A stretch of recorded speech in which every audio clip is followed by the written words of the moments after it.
here's another example. This one came out of Philpott. It's a good book, by the way. Do I have it out here? Yeah, I do. Yeah, Mechanics and Materials. Philpott's, the second edition right here. Philpott's Mechanics and Materials. So this got a lot of really good stuff in it. So I highly recommend you buy the book. But here is this road sign problem. So we have a load on this road sign. So the sign, I guess, weighs 6 kilonewtons. The pole doesn't, we don't care about the weight of the pole that's supporting it. This roadway sign weighs 6 kilonewtons. And it has an outside diameter of 75 millimeters and a wall thickness of 12.5 millimeters. The resultant force of a wind acting onto it, so there's a wind. You can picture this thing on I-95, right? It's got a wind that's facing it, so it's pushing onto the thing. So it's being pushed, it's being twisted and pulled by these loads. We want to find the safety factor based on the distortion energy theory at the highest stress point, right? So this is going to be different from some of the other problems. We usually look at a particular stress element, but now we're going to instead do it at a well, it says where H and K is, but we're going to find it in the section of interest around H and K, right? So it's not going to be specifically at either H or K. It's going to be at that section of interest, like somewhere in that vicinity. And the thing is made out of aluminum 6061 T6, which is not in Shigley, by the way. And we're told to neglect transverse shear. So first off, I get some section properties out of this thing, out of the cross section. We can do that. From MatWeb, we look up our 6061 T6. We find that it has a yield strength of 276 megapascals. We do our FBDs, or we could do the statics. We could do the vector math and get what the moment, the equivalent moments are down here at that section of interest. But you can see we have 30,000 and 88,000 Newton meters. We also have a torque, right? So this one is going to be for torsion. This is a bending moment, and that's a bending moment. So we want to find the maximum bending moment, which is going to be the vector sum of them, right? Where we take the square root of the sum of the squares. And so that's going to be the magnitude of the entire moment that is acting onto this thing. And that's going to give us the worst spot. All right. And so the stresses, first we'll get axial stress. Why do we get axial stress? Well, check it out. We get 6,000 coming down. That means that right here at this section, it feels 6,000 newtons worth of compression. But it's not a lot, right? It's only 0.582 of a megapascal. Bending, could have compression or tension, but we're going to use that maximum moment right there, right? We're going to torsional shear TR over J, right? And the combined stresses, therefore, the worst case is going to be when compression comes up with compression, right? So, sure. So this actually makes for a total compression that's larger, right? It's a very minor point. It's not going to change the results either way that much right there, because 0.582 is so much smaller than 143.7, right? It barely makes a difference. But here is what that stress element would look like. And we're not really quite sure where it's oriented. It's depending. Let's see, this one's bending that way, right? And that one's bending this way. So if we're going that way and this way, it's going to go that way. So it's going to be totally going this way. So I think this compression element is somewhere over there, right? It's somewhere over there. So the von Mises stress, simple. You just do the, sigma y squared plus 3 times sigma yz. I call it yz, but it's not really yz, but that's okay, squared right there. And I left the plus sign up. How did that plus sign just disappear? Look right there. Where'd it go? I don't know. So the safety factor is 1.7. I don't think I found maximum shear stress theory, but this is the safety factor. All right. So, but let's take a look at this. Okay, so here we go, and we have, I did it on Solidworks Simulation here, and I got 167. I'm not sure if I did this with plate elements already either. So let's do it ourselves. Why not? We have all the information that we need right here. We have 275 and a 12.5, and this is 8 meters, and this is going to be 5 meters to right here. So we don't necessarily need to build out this other stuff over here. So let me move him over and just make a SolidWorks simulation here of this thing. And once again, we're in metric. I guess it'll be easiest to do this in millimeters. Sure. Okay. So I'm going to start with my sketch in the front plane, and I'll make this thing that tall by this long, and but I want it to, this is 5 meters, so that's what, 5,000 millimeters. Boom. And this is going to be okay. So one trick I want to do here is I don't want any stress concentration, so I need to make the thing longer, right? And then make a cut line and to get the data off of that cut line, right? You can understand why, because we don't want stress concentration. We don't want to build the thing and then connect it, like have the boundary conditions right where we're trying to do the analysis. We would like some offset in there. So I am going to make it 1 meter worth of extra stuff. So instead of 8,000, I'm going to make it 9,000 millimeters. Boom. So just it's going to be we're going to do a cut line at 1 meter up, and then I need to do to be able to make this easily here. Where'd you go? There you go. So I want to put a fillet in here, and the fillet's got to be fairly substantial. Right, I'm just taking a look. We could even just take a look at the original picture right there. Wow, 500 millimeters. What? I'll make 500. 500. There you go. Take a look at the original right there. There's of the thing. I'm gonna sneeze. Maybe another one. Not a third one. That was just a 2 sneezer. You should see my wife. She sneezes. When she was a little kid, like in high school, or maybe probably in middle school. Probably middle schoolers were done. All the other students would like count them out right as she was sneezing, because she could get up to like 10 sneezes. It's pretty amazing. So she's like very tries not to sneeze in public, and she'll do an internal sneeze, which will sound like she's gonna blow up. She goes. It's pretty hilarious. All right, I picked on her, and then we have video proof of it. So anyway, she'll laugh at it. All right, so there you go. There is my sketch right here, and we'll get out of this, and now I'll go to the top view here and make a sketch, and I think I'm just going to go with those shell elements like I showed in the previous video. All right, so we're just going to, I think, I haven't tried this, but let's see what happens with it. It's a better idea than using solid elements for something that's thin. So what is this thing? Has a 275, boom, all right. So let's see if this will work now. So instead, for my features, I don't really have the surfaces available up here. They're inside this insert surface, and it's sweep. We want to sweep with this, and it already knows that, and we already know this right here. Boom.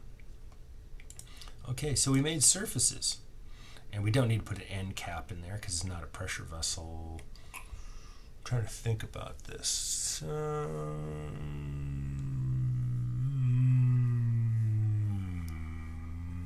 Usually it's a good place. Sometimes it's good to build something to put the loads on. So let me see if that thing had the idea of the end cap. Do they have options, end caps? Start, tangency, no. Curvature, no. All right, so what we could do here, if we want to make an end cap onto this, insert surface, and I want to say it was something called stitch, planar, flatten, boundary surface.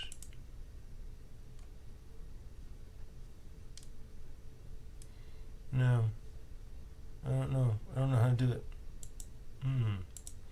Interesting. Insert surface. I don't waste time here. Fill.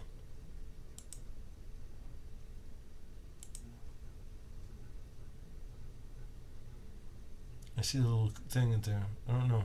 Is he gonna do it? Yep, I think he did it. I think that was the command. If it's not, something will break. Okay, so I need to do the reference geometry here. We'll take that off of a plane. We'll go off of the top plane, and we'll move it 1 meter. So that was 1,000. Boom. And we will insert curves, split line, and we're going to use that as the cutting, and that's the one that gets cut, and the preview shows it correctly. Boom. Okay, and I'm going to hide this plane. All right, I think we're ready for Solidworks Simulation. We're just going to pick a study, static study, and we'll apply a material to all bodies. And they said it was aluminum, but it doesn't matter. All that matters the elastic modules, but that elastic modules will basically only really matter for matter for deflection. Really, it doesn't really change the stress all that much. But anyway, that we wanted for 6061 T6. Might as well get the right thing, so I applied it in there. And actually, I don't know. These bodies aren't attached to each other. I'm coming back through this with the fill. Let me see if there was an option for merge result. Okay. So yeah, it's only got one body. Great. Okay. And so my fixtures. Apply the fixture. We got to do the surface things here in a second. Okay, let's see. We got to give a thickness of. We have to assign a thicknesses to things. So that's up here. I think it's the shell manager, and we could just pick everything. No, it's gonna be mad at me. Can I just select all? I guess I just select all. There we go. It's got faces here. I don't know. Just want that one, that one. That one, and that one, and that one. I guess. All right. Where they're thin, we're dealing with the top surface. They're all this material, and when we say 12.5 millimeters. And I think it'll give me some warning or something, but it picked all of them. I think we got it. We'll soon see. We'll see from the results. Now we have the loads, and these are force loads, and we're going to apply them onto here, onto that face, right? But we're going to do select a direction, and I'm going to use the same face for applying that direction. And notice that there's actually a moment we can place on there. That's interesting. But the first one I want to go is that direction. And that's going to be the downwards of 6 kilonewtons. So we need to change that downwards and make that 6,000. The next one's going to be this one. And that's pointing in the right direction. And we want to make that 11,000. All right. So, and now we can mesh it. Let's go for a crude mesh. Why not? Just mesh it. Mesh it the way it is. Boom. Look how fast that was. And then we will solve it. Let's see. Run it. See how fast it solves. Ooh, excessive displacements were calculated in this model. A little nervous by that. Ooh, shelling with some of the largest displacements is not supported. Darn, we failed. Oof. I'm sorry. That makes me so sad. So I don't know if it's because of this end piece right there, but I wasn't sure how to really get them. So I'm going to let me suppress this. I'll suppress that end cap. It's going to be very mad over here. I wonder if my shell manager is going to be messed up if I get rid of one of the surfaces right here. Okay. But anyway, the force is going to be mad. I need to edit that, and so he doesn't have a place.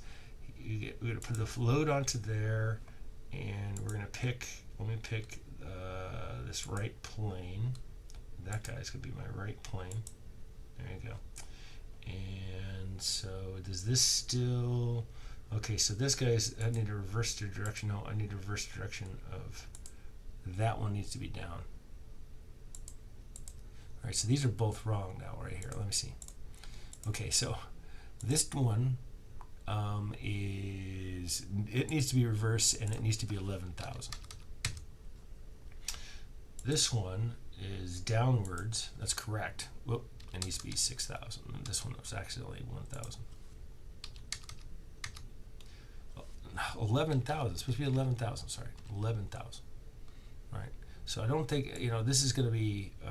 I didn't try this one out before the video, and that's probably a bad idea. So I'm going to create a mesh. And see, I was thinking the excessive displacements might be right there. But let's see, what was the value we were talking about that was, what did the answer come out to be? It was 262, I don't know. Let's see if we hit that large displacement thing again. No? Okay, so one of the problems I have here is that I made it as a large displacement to start with. So, starting with a large, I think there's a switch, and I don't know where it is. I don't remember where it is for large displacements. I think it might be under properties. There you go. See, large displacement. There you go. So I turned it off now, and let's see if it was just large displacement. No, it is large displacement because of this. So large displacement for shells isn't supported. I think in my license. I think the license that I have currently on this machine. I know that we have the educational license, so I don't know why that's not working. But let me, I'll make the video longer than it needed to be because of that thing. Here, let's make a new part. Didn't take very long to do. This time we're going to do it in make shell elements, right? So in the front plane, not shell elements, but in solid elements. So we come up, boom, boom. This one was 5 meters, so 5,000. As we said before, this was 9,000, and we made a fillet in here of 500. Or did we make it 1,000? I think we made 1,000. Oh, we need to pick a spot. Boom. Where is it? Entities to fillet. All right, you bastards. Where'd you go here? I'm going to sketch a fillet. Oh, he's already there. All right, so I don't know where he came from. Yes to all. What is going on here? I know what's going on here. I messed this thing up. Make him horizontal. Try it again. 9,000.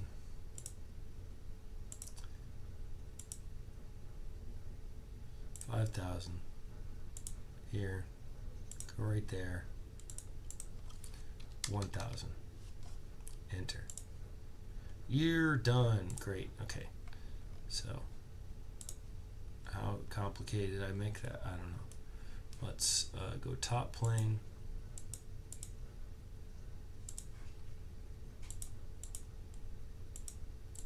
Alright, so now this is supposed to be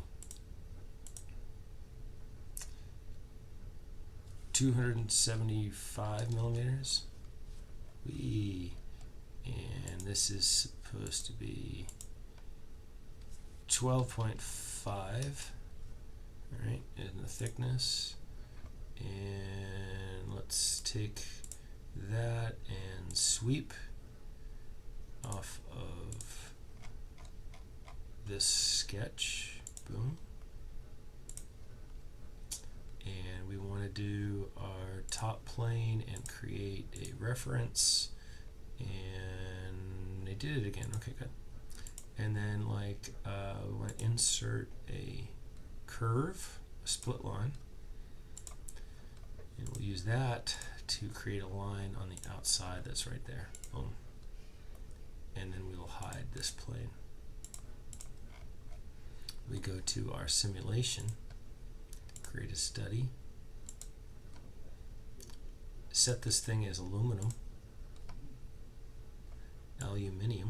as our friends across the ocean like to say. And there you go, boom. Get our fixtures in place.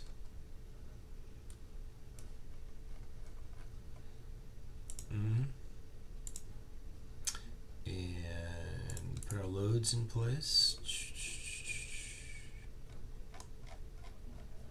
Alright, in this case, let's see, we're going to place you right onto that face. We're going to select the direction, and I'll use that same face as my reference.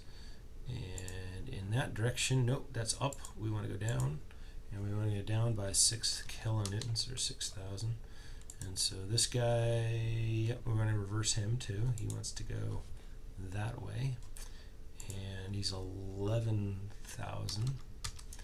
And I expect a large displacement. Let's see, I'll just create a default mesh. Boom. You might be a little mad about look how bad pathetic that is. This has some this could have some mathematical issues right in there, having these ugly, warped looking, pathetic, odd shaped elements. These are not great elements to be using, but let's see what happens. Hit a run. This is and I think it's going to tell us large displacement. So large displacement can sometimes mean that they're going to have a look at these convergence plots as it's trying to do this non-linear type of operation. So I like having those convergence plots because it kind of gives me an idea of how close I am to maybe for the thing coming up to a solution, because it could take a long time with a non-linear solver. It's usually with large deformations you need it will, like, the thing will deform, and then the load, its orientation with respect to like where it originally was, has to like recalculate. So it has to go by steps, has to iterate and find like, oh, here's the new spot, until it gets to a spot where it thinks it's fine. So you can see how this deformation scale is 1 to 1. Wow. So that is a lot. If you can see the deflection in something, it has deflected a lot. So let's take a look at this von Mises stress. So edit the definition and change it into megapascals. And I want to change that to 0. And I expect my stresses to be, what, high, up to 170. So maybe I'll make it, oh, they're only going up to 150. Interesting. So maybe take it only go up to 150. I don't know, just to spread out the pretty colors. I'll make it floating and only go 1 decimal place. And since it was 15, 100, I'm going to choose 15 right here, because I like to have nice increments. I like to have discrete increments. And let's keep a look at the mesh as we're coming through this right here. All right, so right along here is this interest, this spot of interest right there. So here is the stress. Let's see what we get here with our list selected right here at that spot and update it. And so the maximum we get is 143. And we can see the plot of the thing.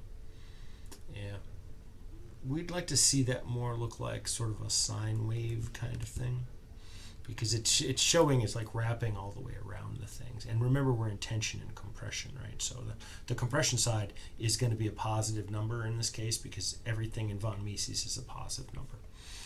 There's a compression side and a tension side. So at the risk of making this video too much longer right here, it's already 25 minutes long. I think that's fine. I'm not too worried about 25 minutes. But let me try to solve it again with a finer mesh, especially in that region. Right here. So I'm going to apply a mesh control, and I'm going to take that entire ring right there, and I'm going to ramp him up. And all the other elements don't really matter in terms. They really are just transferring load. But of course, they can have. I guess they could matter. It's a large deflection, so their deflection actually does kind of matter. I'll take that back. In any case, some of this large deflection could be because we were doing aluminum. That's interesting. I wonder if we had done steel in the other one, if we could have gotten the results out. But let's see. I'm going to remesh it with just a local increase of mesh to try to avoid making this an overly long solve. But so you could see, like right along there, the mesh has been improved. And let's see if it will run this way here. And then we'll try the shells, but we'll try with steel, because steel is like 3 times the stiffness of your aluminum. So aluminum is pretty flexible compared to steel. Let's see, do we need to see this convergence plot to entertain ourselves while these things converge? Maybe. Just trying to see if anybody's emailing me. It's supposed to be office hours right now, so a student might be coming by. I put a note on my door that said, email me if, because I'm making a video right now. This is where we could pause the video and save yourself some time. Okay, so there you go. So we could kind of see that, we can kind of see the way that they're jagged right here around that. The elements, this is just a lousy mesh, and the way that we're using it right here, we can kind of see is, it's just not great. But anyway, let's see and get the plot results, list results. We get a maximum of 140. That's interesting. I wonder if I did something wrong. We should be getting closer. You can see how close that is to being like a sine wave. And it could be because of this large deflection analysis. Let me see what happens in this other one right up here. Boom. If I instead, for here in this material, I'll apply the material. Let's go for steel. Let's make the thing out of our good standby A36 steel.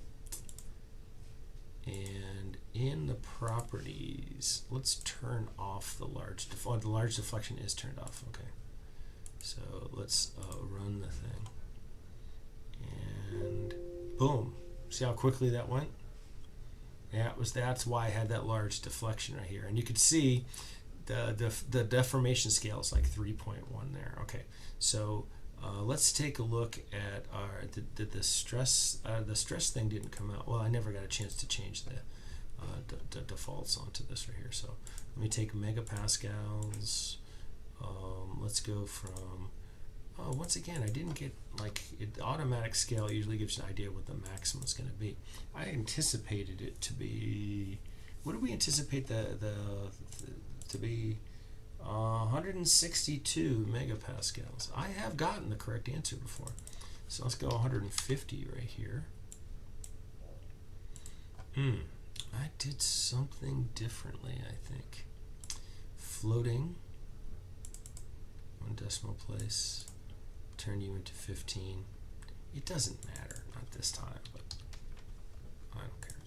I still like to have the same thing every time. Take a look at the mesh. Boom. Okay. So right around there is where we care, and take a look at our list selected. Update, and I got a maximum of 128. Did I do something wrong with the loads? I don't think so. I think I got the dimensions correct. Interesting. But anyway, we could do their mesh, apply mesh controls, and ramp that sucker up. Boom. And mesh them up. Create mesh. I could see right around there and run it.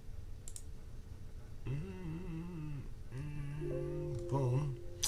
And let's go for list selected. We get a 127. It's less now. We must have done something messed up. But you could kind of see that this is a nice smooth thing, right? So we can see that we have that applied correctly. I just think there must be something wrong with the dimensions that I chose when making this thing. I got head sketch 9,500. So it should be 5 meters and 8 meters, but this is 9 meters, and then a meter. I gotta go a meter up to the location of the thing, and I got 6 kilonewtons. I did. What about my? Get my head out of the way. What about this sketch right here? No, not that sketch. The other sketch, dude. Did I go 12 point something? 275. Oh, no, 275 is correct. I don't know. And then this plane was 1 meter up, right? 1 meter up. I don't know. Because look at my results over here. I did it at another time. And got it to be really close, 167.9 somehow. I don't know where my differences are. 5 and 6. Let's take a look at the loading to this. The loads, the external loads. Edit. Got 11,000 this way. They're not showing my loads. There you go. Going down with 6,000. Going out with 11,000. I don't know why. Interesting. Maybe it's the shell. Maybe the shell manager. I need to end this, but I'm getting a lower value than I expect. I don't know. Well, we'll leave it as a mystery. You could, if you figure it out in the comments, put the comments section down below. But 33 minutes is a long enough video, I think. 12.5 is the thickness everywhere.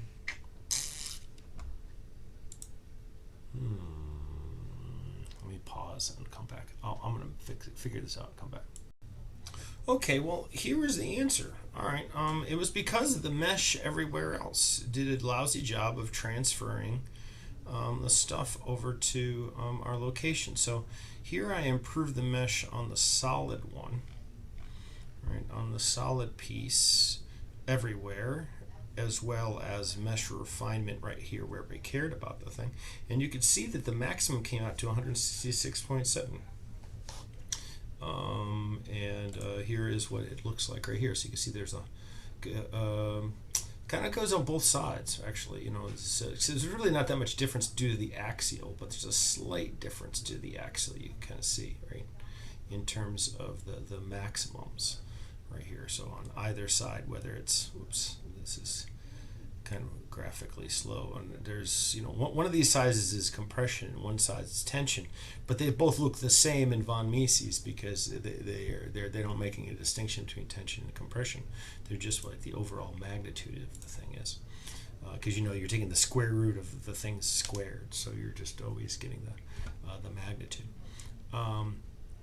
Yeah, so this was actually, you know, kind of a similar outcome to what I got before. I think these are what do you call elements? Solid elements. But let's try this with the thin elements, even though they are now going to be steel because they can't be large displacement, right? Because we can't. So I made it steel so I wouldn't get the large displacement. But let's ramp up the mesh everywhere else and see if that helps, right? So we get a bigger, finer mesh everywhere, but we're certainly meshed more there than anywhere else. And we'll run it, and we get a result. It still doesn't look like the stresses are as high, right? So some of those stresses, that's interesting. It only goes up to 150, so the stresses aren't as high due to, I'm trying to think if there's any reason for that. Only got to 127. Shouldn't depend on the material properties, right? Shouldn't depend on deformation at all. Interesting. So I don't know what once again, I think maybe I did something wrong here. I did in the solid elements one, I got the correct thing. So maybe it's this force.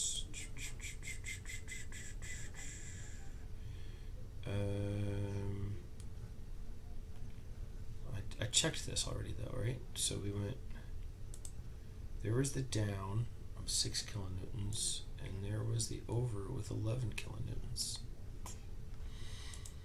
Yes, I don't know.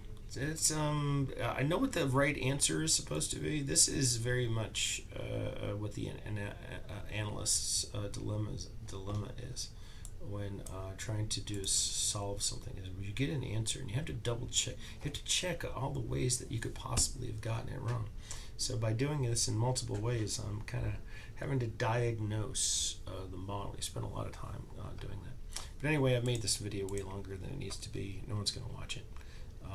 But I think there's some a lot of stuff to be learned from this particular example.